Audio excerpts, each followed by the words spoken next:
আজ বানাচ্ছি ভেটকি মাছের ফিলে দিয়ে দারুণ স্বাদের রেসিপি। নমস্কার, আমি মিতালি। তৈরি করছি মিক্স ফিশ ফ্রাইড রাইস। ভেটকি মাছগুলো টুকরো করে নেব। মাছগুলো টুকরো হয়ে গেছে। মিক্সি জারে ধনে পাতা, রসুন, দুটো কাঁচা লঙ্কা দিয়ে পেস্ট করে নেব। মাছের মধ্যে নুন দিয়ে দিয়েছি, লেবুর রস দিয়ে দেব,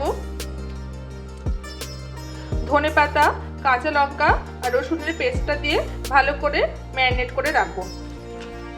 মাছগুলো অল্প আছে ভেজে তুলে নেব। ক্যাপসিকামগুলো কেটে নেব। মাছগুলো সব ভাজা হয়ে গেছে। 3টে ডিম ভেঙে ফেটিয়ে নেব, তেলের মধ্যে দিয়ে ভেজে নেব। ডিমের ঝুড়ো হয়ে গেছে। সাদা তেল গরম হয়ে গেছে। এবার তেলের মধ্যে আদা কুচি, রসুন কুচি, পেঁয়াজ কুচো,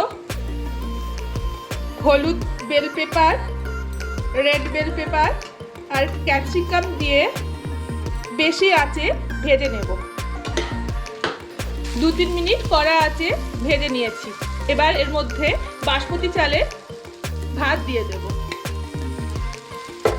নুন দিলাম। এবার নাড়াচাড়া করে নেব। সয়া সস দিলাম, ভিনিগার, গোলমরিচ গুঁড়ো দিয়ে ভালো করে মিশিয়ে নেব।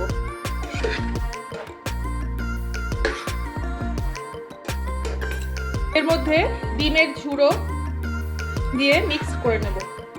এবার এর ওপর ভেটকি মাছের ফিলেগুলো দিয়ে ভালো করে হালকা হাতে নেড়ে নেব। পেঁয়াজ পাতা দিয়ে দিলাম।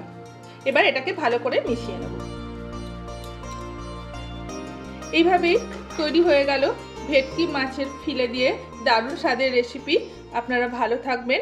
নমস্কার।